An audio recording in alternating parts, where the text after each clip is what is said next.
Hi, I'm Lina, and today I'm gonna give you 24 small habits that are gonna change your life if you start them in 2024. Let's start with the first one. Record your life in a digital journal. In 2023, I quit Instagram, and although it freed me from the scrolling addiction, I missed that digital gallery journal, which I used to have inside the app.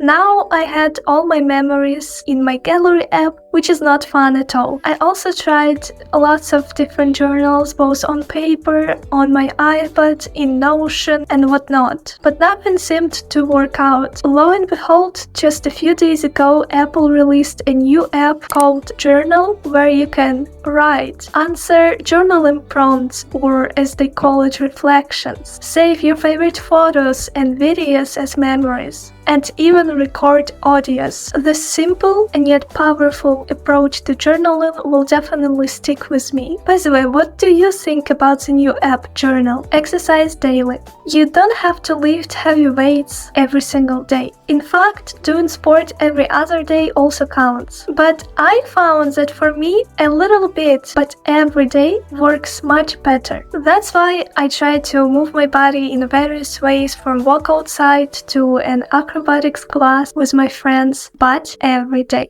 And believe me, if you make sport fun, you will naturally want to do it. 3. Be the happiest person in the room. I found that all my problems that swamp my life make me look not that happy. And every time we gather with friends, I definitely don't look the happiest of all. On the New Year's Eve, we were taking photos with my family, and my aunt noticed that I pressed my lips on every photo. I didn't really notice that because it's kinda a natural condition for me, but I immediately knew that I felt unconfident and a little stressed. So from now on, I'll try to be happy and give that happiness to others. Don't really overthink it. There once was an experiment that checked the relation of people's stress to their diseases. Surprisingly, occasional stress was not the cause of all problems, but people who beat themselves up for being stressed were the ones with the highest risk of heart-related diseases. Can you imagine?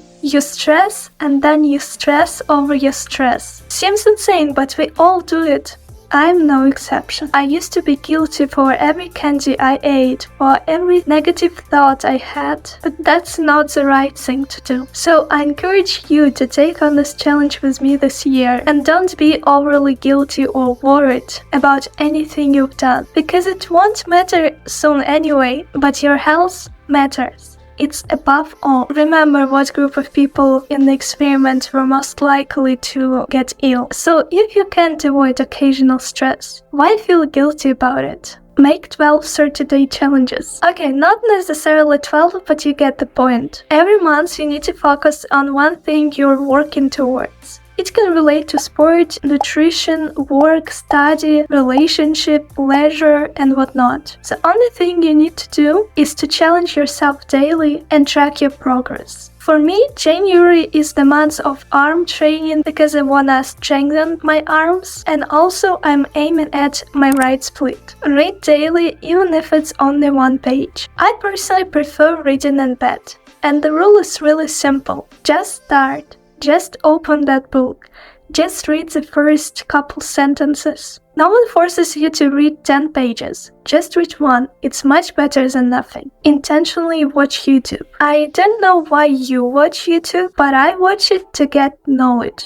Unless you just want to be entertained by YouTube, hear me out. You need to search for videos intentionally. It's not really easy because of the attractive YouTube feed, but if you're not willing to binge watching YouTube and waste time on it, then you need to try this method. Just ask yourself, what do I want to learn from YouTube, from this particular video, from this particular person? For example, I often make excuses like, I'm a creator, I need to consume a lot of stuff. Well, this is true. Most of the content I watch is not really related to what I create, so I'm trying to change that. And so in 2024, try to use YouTube for your benefit. Question your actions.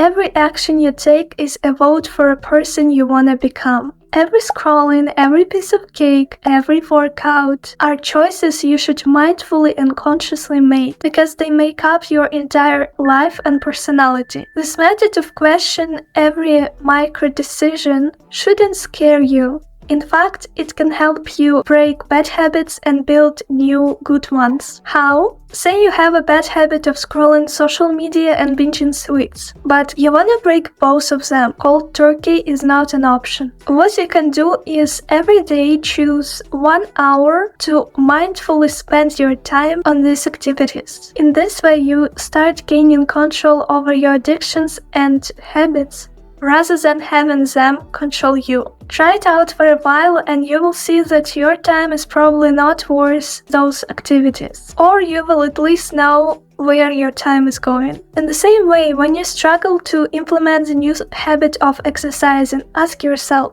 why am I actually doing it? For others? No. For myself?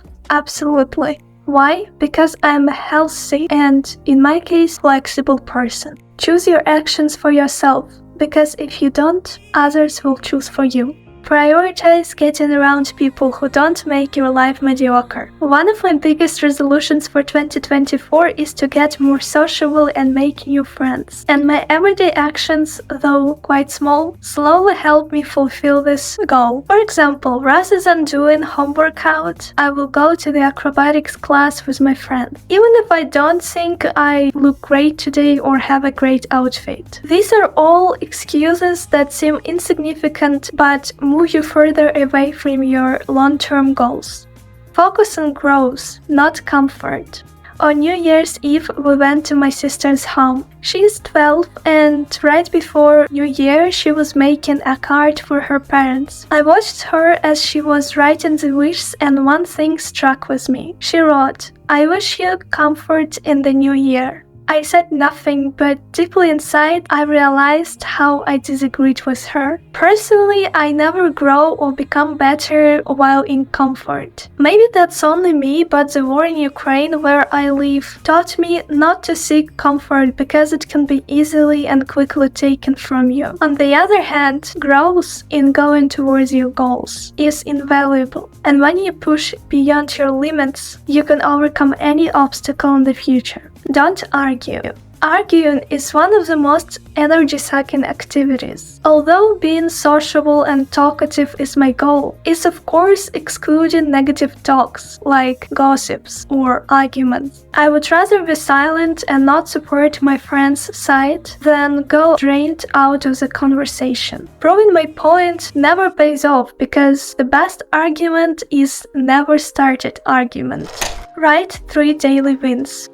This is the one thing that will make your day count. At the end of each day, take even 3 minutes to write down 3 best things that happened with you today. Maybe this was a smile from a person you love. Maybe this was a small achievement of yours. I originally heard about this practice on paper, but why not take your phone at the end of each day to reduce the friction of implementing this habit? I personally do it in this journal app. But in order to achieve these small wins, and this is the 13th habit, plan your day, the way you get the most out of your time.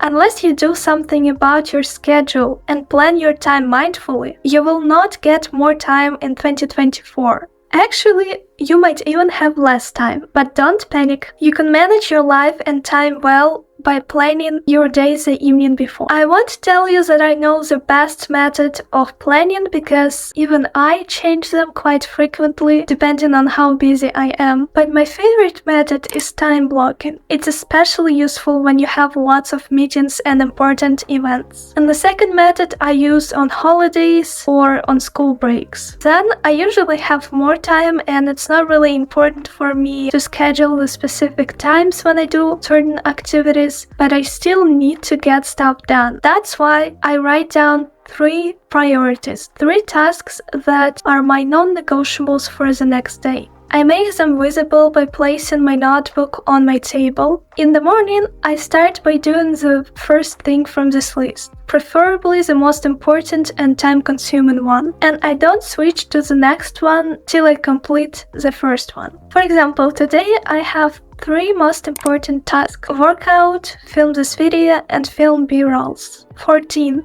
Capture small moments. One of the most beneficial ways to use your phone is, instead of scrolling social media, open your camera and capture little but important moments of your life. I do it by taking a photo or a video of new tricks I do in sport, or I also write down my feelings and thoughts in my journal. These small moments will definitely make your life more engaging and less boring. Be comfortable with pain. Pain is what brings you biggest wins and achievements. From athletes to entrepreneurs, they all know that no pain, no gain. Without obstacles and failures, you won't grow better. That's why you need to embrace healthy pain. That's the feeling when you're not in your comfort zone anymore. You're risking changing, growing, pushing further, and in the end, you'll be grateful for those painful moments when you didn't give up, and this pain made you stronger. Healthy body, healthy mind. A timeless proverb that emphasizes that without keeping your body healthy, you won't achieve anything in life. Maybe you will, in short term, but then your body will just break down and you will no longer have so much energy and focus and desire to do incredible things. Use your phone in only beneficial ways. A couple things I mentioned before, and now I'll summarize them, is that you can use social media and camera and other apps on your phone to benefit from them. It takes time to start controlling your phone rather than let it control you, but little by little, with practice, you will gain that control. Your phone is not 100% good or 100% bad. You just need to find the sweet spot. 19. Do what fascinates you. It may be risky and hard, but life is too short not to try new things. So start that YouTube channel, write that book, approach that new friend. In the end, you will regret more about not having done than about having done. 20. Learn new skills. In our modern world, learning at least one new skill each year is essential. Whether that be a hard skill like advertising or coding, or a soft skill like negotiation and persuasion, you are highly likely to be replaced by others who know these skills much better than you. However, it can be as simple as a skill of healthy eating or exercise. There is no need to reinvent the wheel. Just start with your lifestyle. 21. Live a story worth reliving again and telling it to others. And imagine that you are writing a book where you are the main character, or you are in your own movie. I once was asked whether the life I lived was worth reliving again. I hardly agreed, thinking that if my life is full of overthinking and worrying about the past and the future, how can I make it so it's worth living? Ask yourself this question and you'll probably be surprised by your answer and immediately do something about it. I like the combination of romanticizing small moments and at the same time pursuing my ambitious goals. You can combine both, trust me. Prioritize your priorities. Let's imagine two people whose life priorities are pretty much the same: family, wealth, and happiness. However, the order of these priorities is a little bit different. The first person prioritizes wealth over family, whereas the second one the other way around. Do you think their lives will be different? Absolutely. The first one might spend more time at work staying late, while the other one will more likely spend the evening with his family. Know who you are. Knowing who you are and what you want is one of the hardest things humans can do. And I'm not saying about the surface level on which you know that you want a new car. You need to ask why all of the time. For example, while scrolling my friend's Instagram the other day, I saw their colorful images and deep inside I felt jealous. Then I really asked myself, Why am I feeling jealous? Do they live a more interesting life? Maybe.